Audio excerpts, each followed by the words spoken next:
Good morning, everybody. Welcome to the tranquil side of Florida. This is Real Estate Matters. For over 12 years, the voice of Flagler County and Palm Coast, Florida, for real estate, that is. I'm Toby Tobin. I'm the publisher of GoToby.com. It's a real estate news website. I'm also a Florida licensed realtor with Grand Living Realty. I'm joined in the studio today by co-host Anna Maria Long. How you doing, Anna Maria? She was out of the studio last week because she was busy in Washington, D.C. And we'll talk about that trip later in the show. I'm glad to be back, and I'm glad to be back in flip-flops. Good for you. It's it's getting to the time of year. It's not quite so bad to be north. It's No, not but as it's cold. always bad to be on Capitol Hill in high heels. I've never tried that. I don't recommend it. I'll stay away from Especially not for you. So we want to say thanks to our sponsors. Our primary sponsor is Veranda Bay. Veranda Bay is a private developing community along 1 mile of intercoastal waterway in Flagler Beach. They have some beautiful homes in there by Olson Homes, Arthur Ruttenberg, ICI Homes, Holbert Homes, Toll Brothers, and Dreamfinders. These are all top-notch builders. There's some beautiful homes in that community, some of them on the $1 million plus side. We're also sponsored by the Flagler County Home Builders Association. That's where Anna Maria works. And the Hammock Community Church. That's where you find me Sunday mornings at the 11 o'clock service. It's the little church in the woods just north of the toll bridge on A1A in the Hammock. We're going to talk. We don't have any guests today. We've got lots to talk about. We're going to talk about Anna Maria's trip to D.C., why she was there, and what she comes back with, what she learned. But we'll go over we're getting towards the end of the month. We're recording this Thursday afternoon. You're going to hear it on Saturday. So the numbers are pretty up to date. As of noon today, 176 homes, single-family homes, Flagler County address single-family homes to be specific, as reported by the Flagler County MLS system, have been sold with a median price of $360,000, which is pretty much the range we've been running in for about 2 years now. Yeah, pretty up and steady. down, month to month. But that 176 homes compares to 257 total a year ago. The median price then was $358,500. Days on market this year, 43 days on market. A year ago, it was 52 days on market.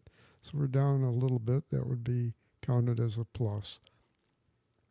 We always track, as you know, the upper and the lower end of the market. They behave pretty much the same, but for different reasons, totally different reasons. But first, let's look at the below $250,000 market. So far this month, there have been only 6 transactions in that segment, 4 of them for cash. So it sounds like the investors are getting back in. We had a few months in a row there where almost no cash sales. No cash sales in that category. And days on market, 9. So that's way down. Still got to snatch them up. Yeah, they go. If they're priced right, they sell quickly. Then in the $1 million plus category, there have been 7 sales, 3 of them for cash, 43 days on market. Homes that are listed for sale, 1,165, but that compares to 1,405 a year ago. Days on market is roughly the same as it was a year ago, 73 versus 74. And pending sales, these are what happens is we move them from the listing pile to the pending file when they go under contract. Then once they close, then they're a closed sale.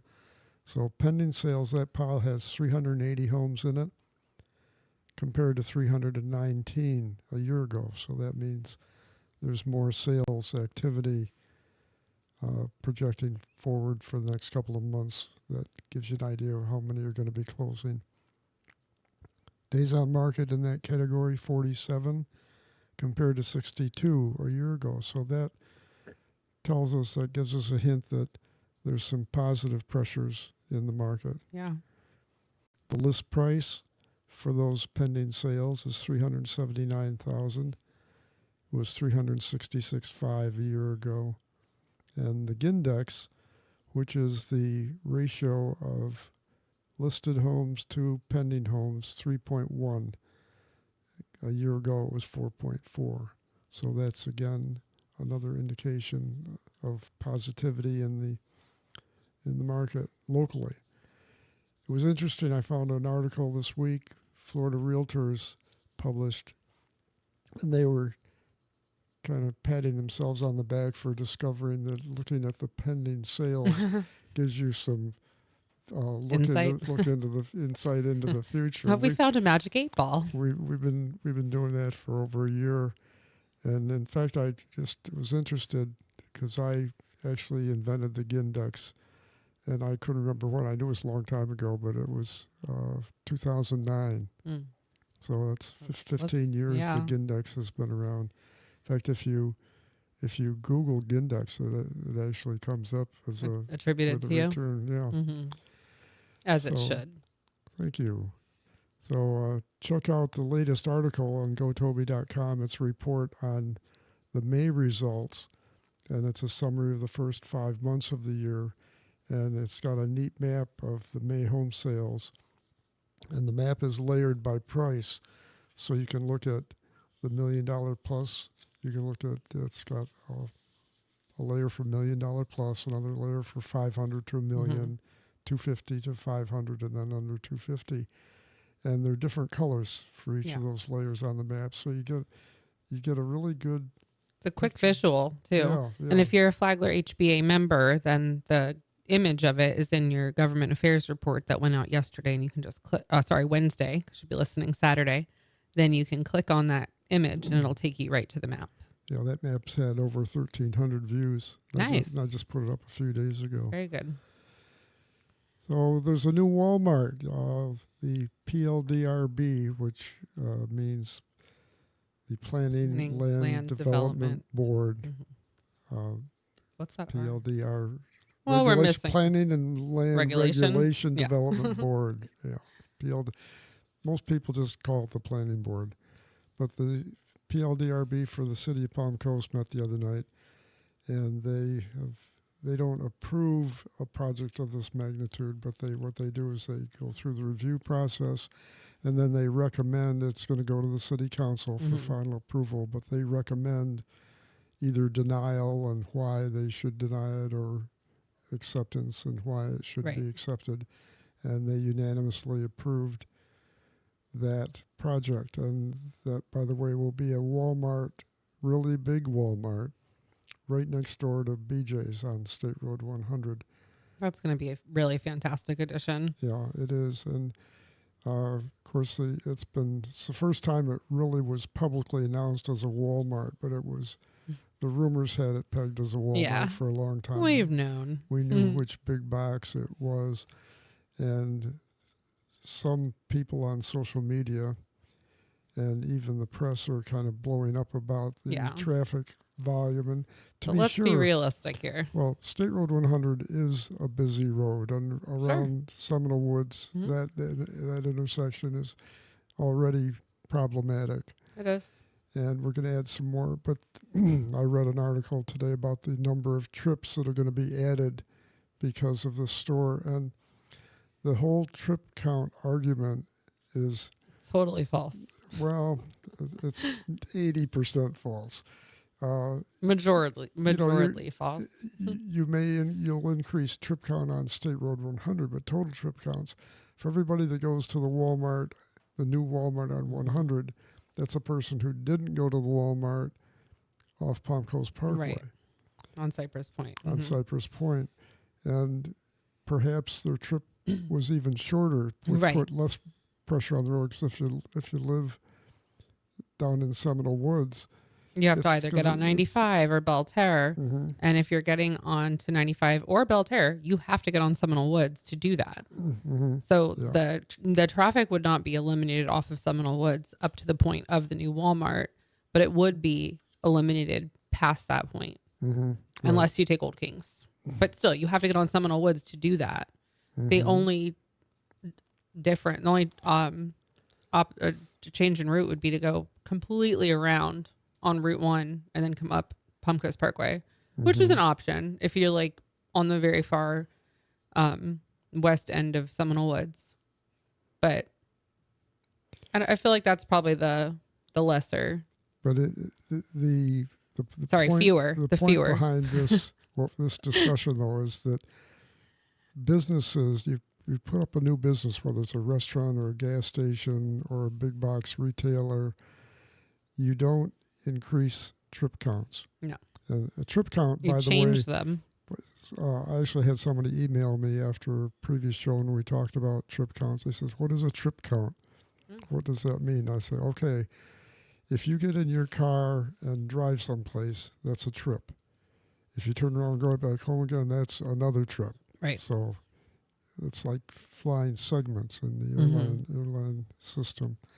But what increases trip counts is increases in population. Sure.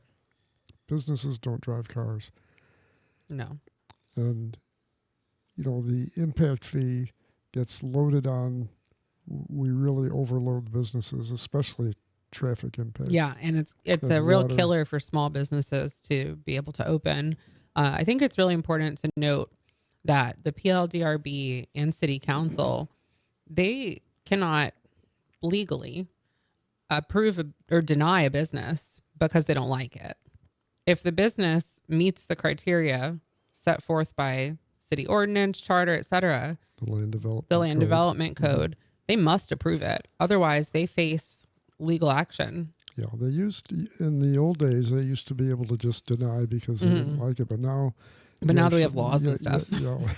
You actually have to, with your denial, you have to give a reason. Right, and your reason needs to be based in a code. Based on code law. Exactly. So, and I'm sure they'll be adding, I don't know for sure, but it's likely they're going to be adding some type of road or turn lane. Actually, is that out yet? Flagler Live had a nice article about the Walmart approval, and the developer's vision is to have really what would be an access road all the way from Seminole Woods to Belterre through that. So if you're in strip. Seminole Woods, you basically get like direct access. But the end, the Seminole Woods end, there's a problem there because Racetrack owns that access parcel, and of course BJ's has a gas station, and Walmart will have gas station pumps as well. So Racetrack isn't going to want to sell that, but that could also be taken over with eminent domain, which they probably should have done when they put BJ's in. Yeah, that would have been good foresight. It's going to be messier. Well, back after this break for more. Don't go away, folks.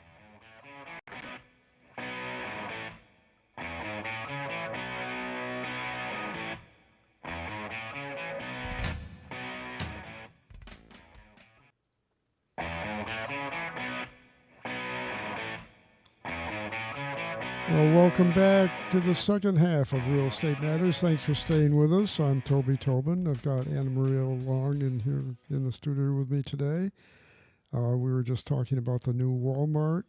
I want to talk about Anna Maria's trip, but first I want to thank our primary sponsor, Veranda Bay. Again, if you want to learn more about that beautiful community on the Intercoastal Waterway, go to verandabay.com. Now, Anna Maria was in Washington, D.C. last week. Tell us why you were there. What was the reason? What did you learn? What did you wish you would have learned but didn't learn? So I was at the National Association of Home Builders Spring Legislative Conference, and we do this every year.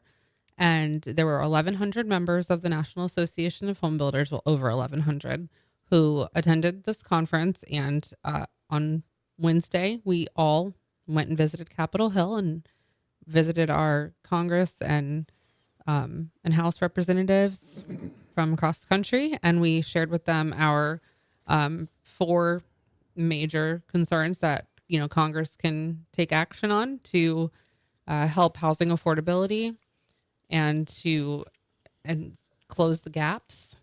So that was the main reason that we went. We got to hear directly from the director of the EPA, which was a really cool thing to get to do. The director of HUD was also there. Unfortunately, I didn't get to sit for that meeting because I had responsibilities. I am on the board of directors for the Executive Officers Council. So all the people who do my job across the country, we have a board of directors for the nation, for NAHB, and I sit on that board of directors. So I had a few classes to sit in on that and meetings instead. But our members got to hear from some much cooler people than I got to. Well, one of the things that struck me, you sent me basically a flyer or something. Yes, this is what we took to our representatives. Okay, what I sent you. It says, and I'm quoting, given the outsized role that housing plays in the economy, it is imperative that Congress support policies that will increase the production of quality, attainable housing to meet market demand and keep the economy strong. Reducing damaging regulatory burdens at all levels of government and tackling those other supply side constraints will expand housing supply and improve housing affordability for all Americans. Well, the first sentence of that you could have pulled right from the housing section of the City of Palm Coast Comprehensive Plan. Yeah. So it's in alignment with the strategies being taken to D.C. by the Home Builders Association are in 100% alignment with what the comprehensive plan for the city says. We just have to get the city to actually follow the comprehensive plan. Well, I can't promise I can do that, but that's what's so great about going up to Capitol Hill and doing this is that we're from all across the country, from Washington State down to South Florida, California, to Maine, and everywhere in between. And we all have like the same problems. It does, right? We have all the same problems.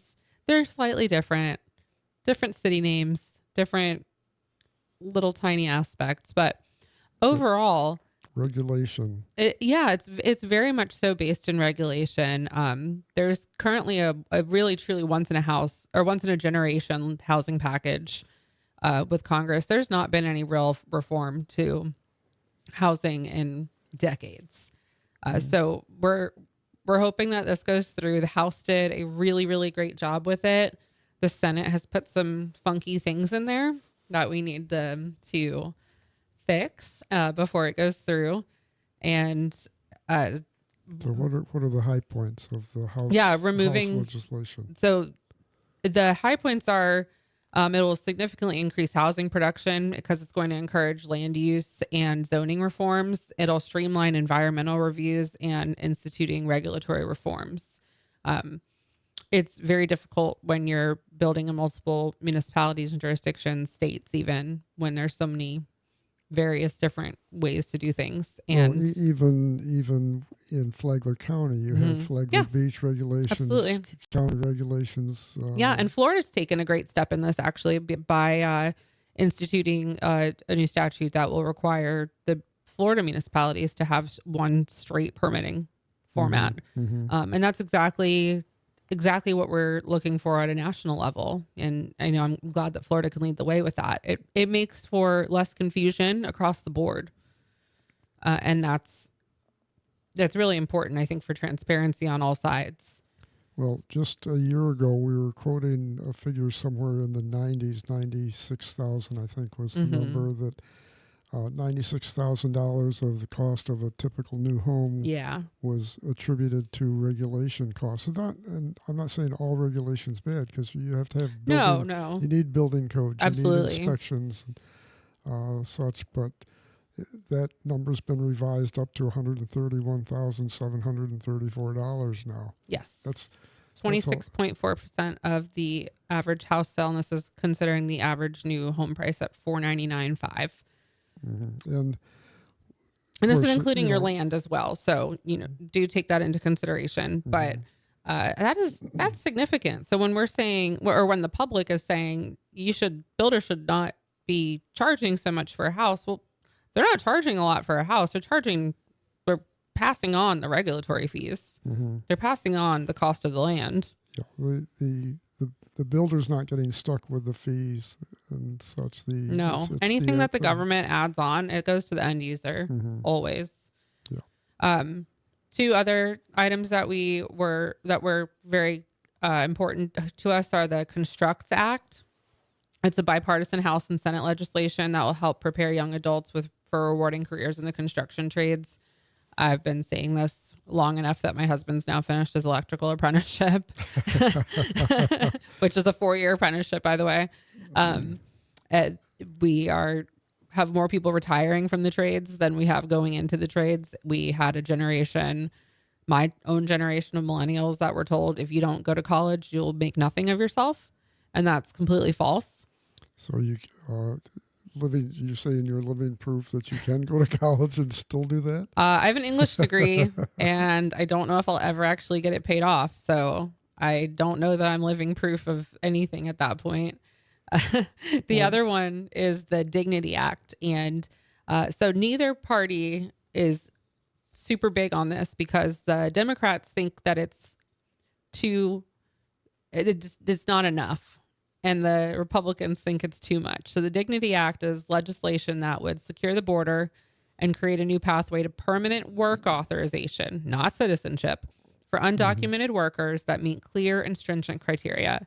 It's basically to keep our workers that are already here, not to bring in new people, but if they're undocumented, give them a way to become documented if they meet criteria and a way to contribute back to our society in terms of Social Security, taxes, etc., and work authorization. So the two parties will have to work that out to get to a happy place, but hopefully we can do that. And that will help us with our workforce because that's been a major stinging point. Well, I know if people from social media, their minds are blowing up right now as you talk about increasing production of housing, but yes, people do not understand the fact that we are, depending on which articles you read or which studies you look at, but we're somewhere between 3 and 5 or 6 million homes short. Yes, nationally. Nationally, yeah, not necessarily locally, but we need to find more efficient ways, more cost-effective ways to build new homes. Yeah. And obviously supply and demand is part of the cost factor as well. And when we remove some of these issues that we're talking about here, that's when we can start reducing those costs. And the next one is permitting obstacles. For example, a federal Clean Water Act Section 404 permit can take upwards of 1 year. That just adds cost. So, and besides the permit, there's things. I was at a home. We had a government affairs. I'm a member of the Home Builders Association, and government affairs committee met yesterday, and there was some side discussion about gopher tortoise. Yeah. And it's just like you think about the silly things that add to the cost of a house. It costs between $500 or $1,500. Oh no, $15,000. $15,000 to relocate a gopher. One tortoise. of our builders just said he had a home in Island Estates. It was $100,000 to move the gopher tortoises. And they have to go to approved sites, and none of those approved sites are state or county or city-owned parks. No, they're all in. I can't remember where he said it was, but and then if it's in the wintertime, good luck, because that's when we learned that the gopher tortoises can't get too cold in these places. They need gopher sweaters. You can't. They can't get below 55 degrees for more than 3 days in a row. So, there's all kinds of costs like that. So we're asking Senate to reform the Clean Water Act and expedite the permitting process by providing clarity and predictability. We're not asking to remove any environmental safeguards. We want the environment to stay safe, but It's just not knowing. It's a moving the goalpost or not knowing what the goal is and not being able to put in the work properly. And then the last thing is just natural gas bans. The state of New York has not allowed natural gas to be So, used. so they're going to outlaw burritos? Not that kind of natural gas. I wish they would try in New York. But there's supposed to be a gas line going through the state of New York right now, and they can't build it because of that. It's American households who use natural gas spend 42% less on heating in the winter. Mm-hmm. So that's real dollars out of Americans' pockets. So That's just some amazing. food for thought on that, on why it's important to use natural gas. Okay, well, owners, I just want to put in a selfless plug at the end here. Uh, Owners associations and Florida property tax system are often misunderstood by buyers and sellers, leading often to undesired outcomes. And I've served on homeowners and condo association boards, and I'm on a Community Development District Commission now. And I understand the world of deed restricted communities. I also served for more than 10 years on the Flagler County Value Adjustment Board. So here's my offer. Let me be your consultant at no additional cost to you. If you're thinking about buying or selling property in Flagler County, call me first. I'll introduce you to a highly qualified agent or builder. But the important part is I'll stay at your side as an informed consultant throughout the transaction, again, at no additional cost to you. So to you, I'm free. Call me at 386-931-7124, or you can email me at toby@gotoby.com. You want to do the rest of the wrap up? Video podcasts of Real Estate Matters are available on gotoby.com. Click on podcasts on the top navigation bar. Show notes are included so you can see what we didn't get to on the show. And also on gotoby.com, the Flagler County interactive map of residential developments and subdivisions updated regularly. Currently viewed over 10,800 times. Thank you. Good job. And we enjoyed being with you this week. Hope you'll be back next week. I'm Toby Tobin, and I approve this show.